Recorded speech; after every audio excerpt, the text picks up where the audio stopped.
The Sporland division of Parker Hannifin proudly sponsors the Advanced Refrigeration Podcast. There are a lot of questions surrounding the transition to A2L refrigerants and a lot of talking heads disseminating nebulous answers. But when your technician is face-to-face with the first A2L transition project, where do you turn for real-world answers about this specific job? Parker Sporland's Virtual Engineer is an innovative online design tool to size and select the correct components for climate control and refrigeration applications. Get your A2L system flow and component selection answers in 3 simple steps. Enter your application details, size, and select products, then download your project files. It's that easy. Try it at absolutely no cost. Visit sporland.com and navigate to the Resource Center. Parker Sporland, leading the charge.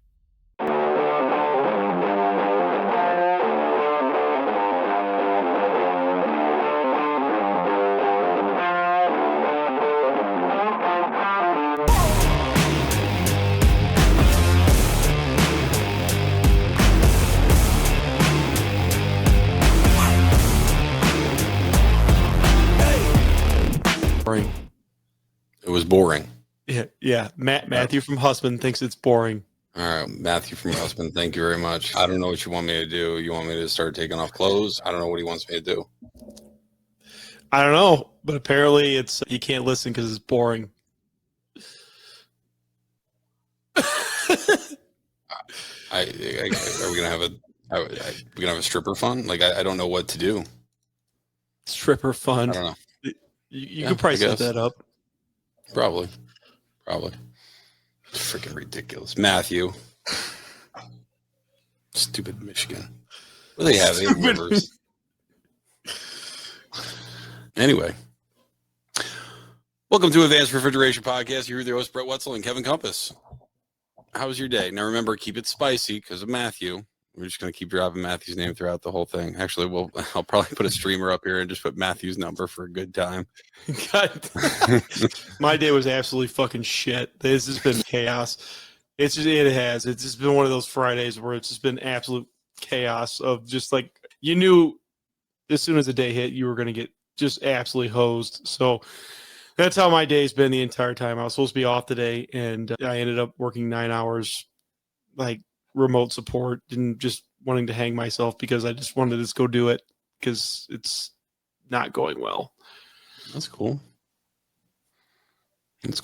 Same. I was at home this week, not really doing much of anything. I was trying to get stuff done, and it just seems like I sat on a meeting today for 15 or 20 minutes waiting for someone, and they never showed up. And I'm like, and all of a sudden I got a cancellation notice. I was like, and I was logged into something that requires me to log out of in order to hit the meeting. So it is what it is. That VPN makes me so angry. So slow. Yeah. Oh, yeah. It was slow. Awful today. It made my day 10 times worse today. I was trying to graph something so I was trying to do a correlation on a certain rack. I was trying to do a correlation between the VSD compressor and what the suction pressure was, because the suction pressure was all over the place, and so was the VSD compressor. So I don't know if it was overshooting or undershooting, and I was trying to graph both at the same time, and I'm just trying to scroll down to find where it was, and I gave up. You click like 78 times, and you're just like, just want to like just click. It was frustrating because like I guess the MT that I was in today is a newer version. So like on one version, it actually shows when you have the hamburger and stuff, like where like you can increase and decrease the VSD by a certain percentage, or I'm sorry, on the compressor. You got to go to the compressor itself, and it's a global speed increase, and it does it across every rack. Well, excited about that. No, that's dumb. Never mind. No, because on the one section that I found, it said that it was there. I saw where the setting was, but it wasn't the same. It wasn't set up the same. Like when you open up the suction and all the compressors, it didn't have the same thing. It had a different setting. It was set up differently, and it was just irritating because I was trying to find it for a good while. Whatever. So yeah, it was one of those days, one of those weeks. And like I said, I did some training for IHG out in Texas, and they're doing we helped with a job they're doing out in Cali, and Unfortunately, I'm not going to be there for the startup because I'm already booked up for training. But I'm going to Newfoundland. You don't call it Newfoundland, by the way. They get angry when you call it Newfoundland. And apparently I'm getting screeched in, so I'm going to be kissing a cod and doing shots of rum. I have no idea what that is. I had to Google it. He's Google getting screeched in Newfoundland. I was like, okay. So I did. And I was like, what the all right, cool. All right. And he's, what was the other place? So we're going to go to Dildo Brewery too. I'm like, shut up. He's looking up. And I was like, I did. It's Dildo Brewery in Newfoundland. And you have to go through the town of Spread Eagle in order to get there. I'm like, oh, Jesus. Sounds like I'm going to have a hell of a time up there. Fucking Canadians. Seriously. They like how angry you are. Yeah. It's not angry. It's just defeat. It happens. All right, so we're going to see if we can bomb this one. Actually, it looks like it's communicating somehow already. But yeah, let's finish up this Danfoss thing. Before there's 19 kids in my house for trick-or-treating. It happens. All right, share screen. Share screen here. What was that? What was me? That was a security camera. What do you mean it revoked it? Revoked what? I don't know. It says revoking screen privileges now. I don't know. What? So I did. Okay. I did. So after the debacle, what happened with that Microsoft thing, I got angry. And I was like, screw this. I'm going to figure out a different way to do it. So then I upped my, whatchamacallit, damn it.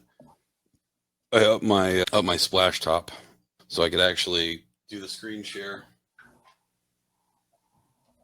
So once again, to get in this thing, you hit the Bluetooth button. It says right now it's address 2. So we're going to see what the heck's going on with it. So right now, address 2. I hooked up the single coil so we could do the things that we talked about. All right, so we're going to go to control. Sorry, IO, dashboard, hamburger. And then make sure, let's see where we're at. You're not sharing the screen. Oh, geez, and rice. It was like, what the f*** are you doing? Nothing. Browser history. Just being careful. Things happen. Oh, no, didn't want to do that. Nope. There we go. All right. So go down to, where am I going down to? Miscellaneous? Nope. Oh, wait. Network address. Okay. Network address 2. Blah, blah, blah. All right. So we should be straight then. Read out. All right. So let's see if we can get this thing communicating now. Like it had no set points really basically set in here. We can see what it was set for. Control. IO. Right. I feel like now I'm like under the gun. Now I feel like I should be singing and dancing the whole time while I'm doing this. For Mathew in Michigan. All right. So we know we have network address at 2. Cut out of 35.6. Looks like we have an HFC pressure transducer that was programmed in here. So this will be good. So when if it does work, if we're able to achieve this, we'll see if we can then get the whatchamacallit, the other, stop share screen, get the other controller. It'll be different than all the other set points. All right, there we go. Share. And there's no, okay. There we go. Right now it says online for number 1, which is funny because I don't have that one programmed as that. So we're probably going to have to do a scan. Danfoss gets fixed with a rescan. All right. Where's the lie? It's the first thing you do. Where's rescan? Rescan channels. Rescan right there. Where, up, down? I don't know. I can't see. What do you mean you can't see it? I just can't see. What do you mean you can't see it? I'm confused. Is it better? Can you see it better now? Yeah. Okay. All right. So number of Modbus. Let's just do up to, I don't know. No, there's only 1. Sorry.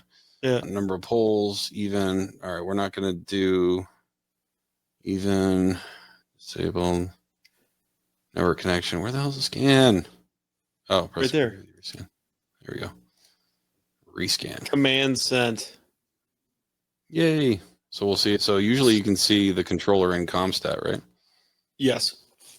It'll usually tell you how many controllers are there.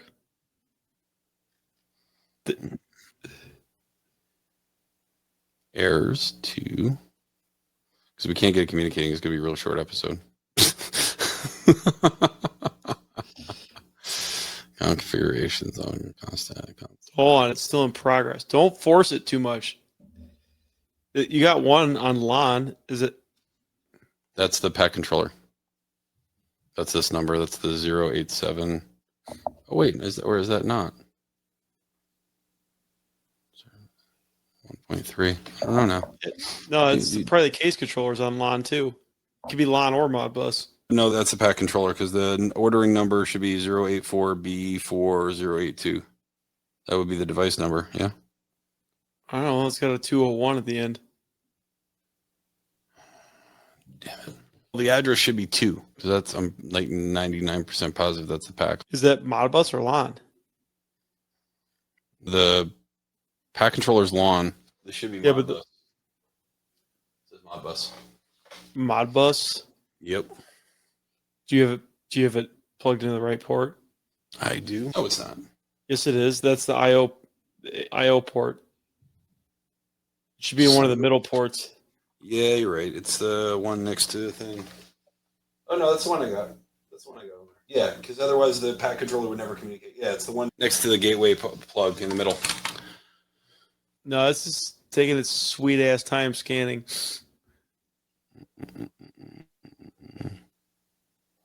There we go. Done.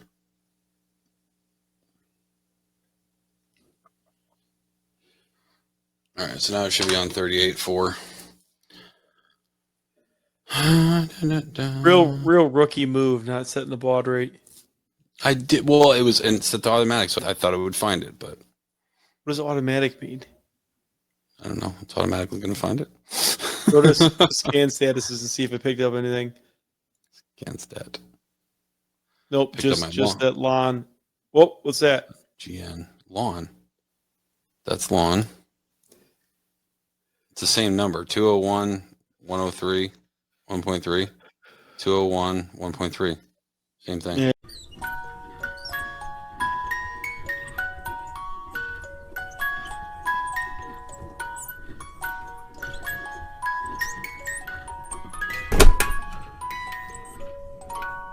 Just took a minute 48 hours to find it after the scan.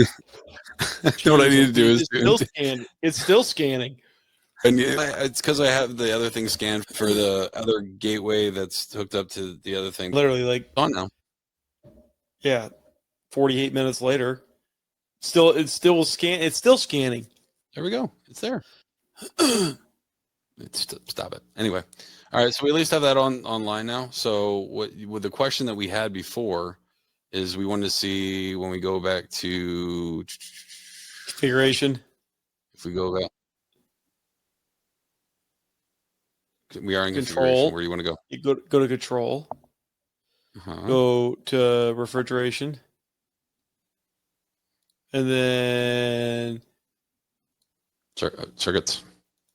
Yep, and then and then Did you find your address too? Yeah, but I think single evaporator numbers. I think so. Yeah, one, wasn't it?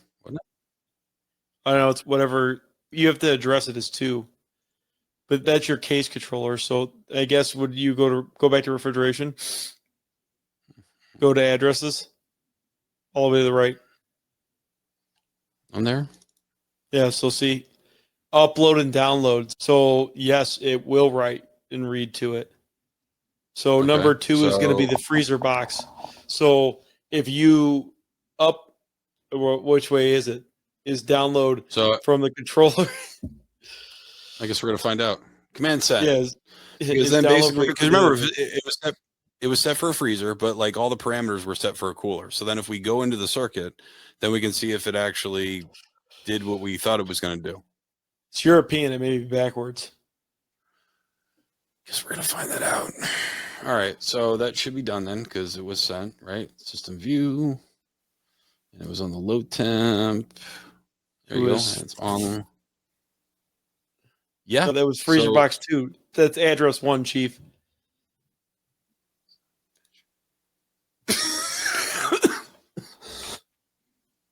Today's episode is sponsored by the RefRushield RDP Series differential pressure monitors from Westermeyer Industries, now available for transcritical CO2 systems in addition to other common pressures and refrigerants. When the filter element of your coalescing oil separator is contaminated, it can hurt your system's performance and efficiency. But how do you know when it's time to replace that filter? Wait too long to replace, and you could end up with a nasty filter blowout. But replacing too often can be a waste of time and money. The answer is installing a differential pressure monitor. The RDP series differential pressure monitors, including the new transcritical CO2 model, are available now from Westermeyer Industries. To find out more information, email sales@westermeyerin.com. That's WESTERMEYERIN.com. All right, so air temp, yeah, everything's reading, blah blah blah. So yeah, cutout. So when we downloaded it, it basically took the data that we did on the case controller back to the rack. So if you change the settings and do an upload, see, I would think personally upload would be from the case controller uploading to the main controller. Nope. I think you're backwards. You're European. If you're uploading it from the case controller, you're uploading it. I downloaded it. I downloaded the information from the case controller to the actual 880. So that makes sense. This needs like parentheses with what it means right next to it. All right, now we know what it means. When you hit download, it basically downloads the information from the program back over to here.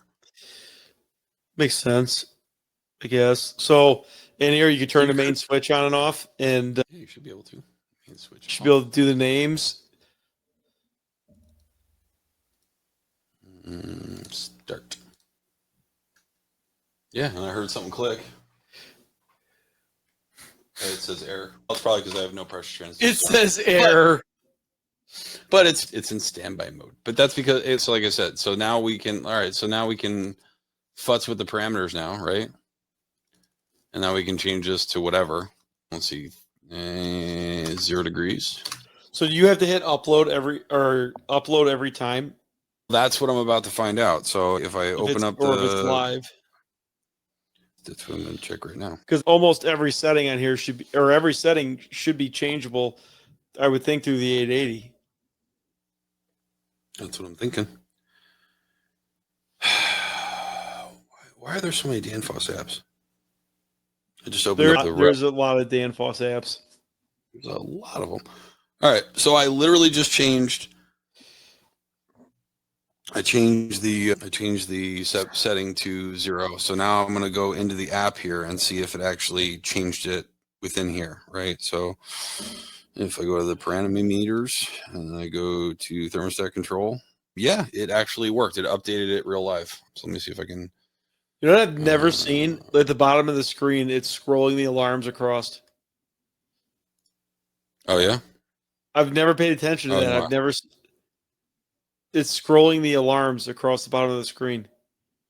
Yeah, so we got pressure transducer error, S4 error, S2 error, blah, blah, blah, blah, blah. Yeah, so as I'm changing this, so A13 higher limit, let's see if it, I don't know if it's going to do it instantly, but I don't know. 10 degrees. What are you doing? 10 degrees. Differential. So the differential it had for 3.6, so summary. So I'm in thermostat mode. So everything that I see here should basically change as I'm going through. So differential, let's see if it changes real live here. 5. Wow, it did instantly. Oh, that's nice. That is nice. You don't have to sit there and hit upload and download. So that must just be from the get. Yeah. So basically, let's see if I can get this thing rolling again. Hold on. Slash tab. Yeah, that is nice that it's instant.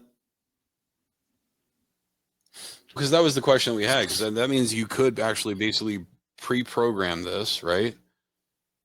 Yeah, on the 880 and program it from, or on the case control. The only thing that sucks about the 880 is you have no offline programming anymore. Yeah, so here, let me just, I hate doing this. Stupid. I gotta just delete my browser history. That's what I gotta do. Share screen, stop screen, share screen, entire screen window. Okay, there we go. It's midget wrestling. I was curious. All right, to get out of full mode. So now we can actually see side by side when I change. All right, so look, max cutout limit. Let's do, I don't know, 50. And so now if I bring this up quickly, see how it changed it? That's Changed it instant. instantly. That's instant. That is nice. That makes tuning and stuff a lot easier. And then, guys, so if you look, you could go ahead. Sorry. go ahead. No, all I was going to say is, so you could basically you could pre-program everything, and then basically load in all the parameters that you're going to, and then once you do that, then throw it back in there, upload the file that basically you have here once it's communicating to it, right? Yeah. So once it's communicating, you could upload the file from the 880 to the case controller. And then now, guys, if you click out of this for a second, Brett, and go into the 880. Let me try one. Let me try one last thing because I want to see if it does it the other way. Right, -20. So here's this right here, the min cutout. I want to see if it goes the other way. You may have to go back out and back in. Oh no, it did. I just need to go out. Yeah, you're right. I just need to go back out and back in. Sometimes you have to go back out and back in for parameters like that. So, but now, guys, we proved that it works. It does it both ways. So if you look back at the screen of the 880, what? Nothing. I'm being a child. Go ahead, continue. Go back to the screen of the 880. So if you look on there, see where it says thermostat control, where that drop-down menu is, right there. So this is going to be where all your other settings are going to be. Your alarm settings, your defrost schedules, defrost control, miscellaneous, like all the menus that are going to be inside the case controller. But this is where you're going to find your other stuff. You got the 4 Danfoss only. That seems ominous.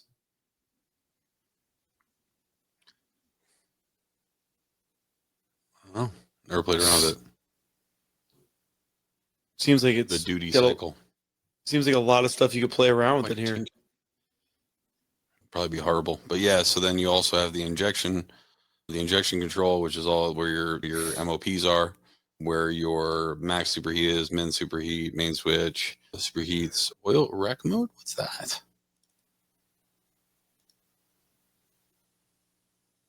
Maybe it's like a oil return mode. Yeah, maybe just to suck out all the oil, right? Yeah, the thing about it, if you had one of those single condensing units that was CO2, you got to have some oil return mode when you have no load. Oil rec mode, Danfoss. But yeah, all your controls going to be in there. So it's laid out similar to the app menu. So everything's going to be in there with your alarms, your defrost scheduling, your defrost settings, your defrost setup. So that's where you're going to find that to adjust stuff in here. And then same thing with your logging. You're going to set it up under the logging menu, and you have to go through and set up the logging for each thing, or you could have the controller auto do the logging, which could be a lot if it's a bunch of case controllers. All right, let's see. I lost you. Hold on right there. There you are. All right, so if we want to do that, we can go to history. No. If you want to set up the logging, go to configuration, and then go to... And then auto configure history. I don't want to auto configure. You can go right to the thing. You can go right to the freezer box here, and then right here you can get it. You get it done right here. So you could. Yeah. Okay. How many pages are on the one freezer box? Normally, you know what you want, right? You're not gonna freaking do every single damn thing on here. You know. Well, what if you want every single damn thing? How many pages are under it? I'm curious. If you go to controllers, there's only 10. There's only 10. 10 pages. There's only 10 pages, man. There's only 1, 2, 3. Let's see. 1, 2, 3, 4, 5, 6, 7, 8, 9, 10, 11, 12, 13. Michael, I'm sorry. I'm counting. I'm counting how many parameters there are per page. So I apologize that, Michael from Michigan. 13, 14, 15, Michael, 16. not Michael. Yeah, it was not important. I just already forgot his name. 15, 16, 17. Okay, so there's about almost 20, so 20 parameters per. So I'm 10. There's only 200 parameters. All right, we'll do it your way then. All right, so what do you want me to do? Do the auto configure and see how it does it. Okay, so Go to configuration. Go to setup. Left-hand side. There you go. Yep. No, configuration. Hit it at the top. Okay, history. Right there. Auto configure. Yep. 2 minutes. Really? You want it to kill itself? Sure. Whoa, So look how many data points. Pulled 232 data points. I wonder if it's set up if you go to the case controller, I wonder if it even set it up. I don't know. No. It did not. So the case controllers don't work in the auto history. You have to do it. But in all reality, you want pressure, temperature, case temp. All right, let's see how quick we can do this, Smarty Pants. All right. So we don't want that. We don't want that. Nope. No min superheat. No max. No, I don't care about that. I can always look at that. Of course, the important stuff's not at the top. It's probably going to be like on the 10th page. There'll be like 3 things on page 2. And start delay. I need all these parameters in there. Pump down delay. Case clean. Damn it, it's going to be on page 10. Watch. Oh, and you have to scan up every single time you do this. Do you cut in out temp trigger? And of course, like always, someone didn't shut off their phone. Night display air temp. Nope. Let's go to page. Actually, you know what? Oh no, I am on the right box. All right, so page 4. Okay, access code. No function. No. Superheat. Yeah, we want that. Yeah, 5 pages later. 4. Only 4. Okay. Yeah, so this is going to take a while. No, it's not. We got to keep it entertaining for, what was his name? Michael, Mark, John, Luke. What was his name? Mathew. There we go, Mathew. All right, we don't need to go through all of these because this is going to be boring. But as you can see, it takes some time. So you might as well write down, if I was doing this, I would write down what's on what page so you could just fly through it and hope you don't have 50 of these. Yeah, how comes they, what would be really smart is actually have all the parameters, like you have O, R, P. Wouldn't it be better to have all the O's, all the P's, all that stuff like together? But listen, there's 8 parameters that everybody wants out of these case controllers, 8 to 10 parameters. Why not put those all on one page? Because what do we want? We want opening percentage on the expansion valve. We want the suction pressure. We want the defrost termination. We want discharge air, possibly return air, termination temp. If I didn't already say that, I don't know. That's probably it, right? Oh, the fan. Oh, there we go. We're getting somewhere now. Look at this. Oh, hold on. I saw something we needed. S2 temp. Yeah, we'll get some S2 temp in there. 1 minute. EEV opening dimension. Yeah, we like that Dimension. What does it stand for then? What's the D stand for? The D.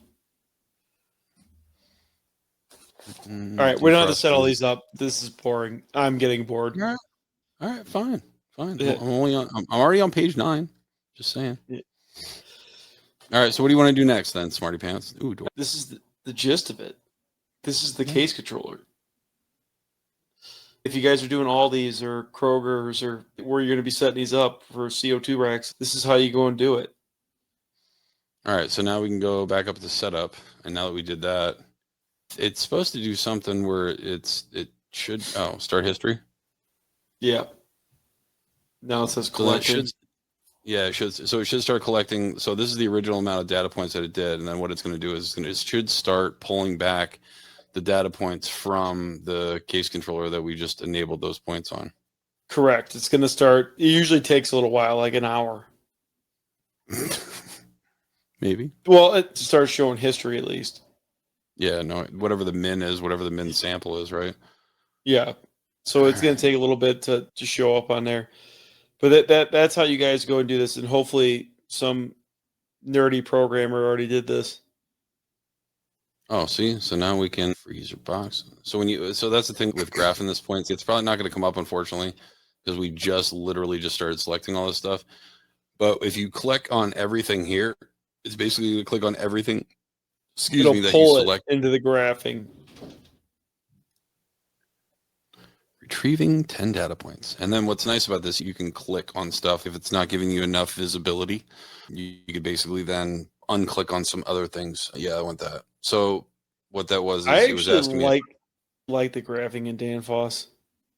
So now, unfortunately, on the actual graphing, you're only allowed to have 8. Yeah. 8. I mean, more than 8, you can't really tell what it is. Like that time we saw that graph that somebody put up with 20 things on it, you couldn't even see anything on. Was that me? No. Who did we do that? Who did that? Canadian? Yeah. Oh, okay. All right. Yeah. So let's just say, so this one's showing the pressure, right? This is all failed out or whatever. But if you want some more visibility of what's down here, then you can unselect this stuff.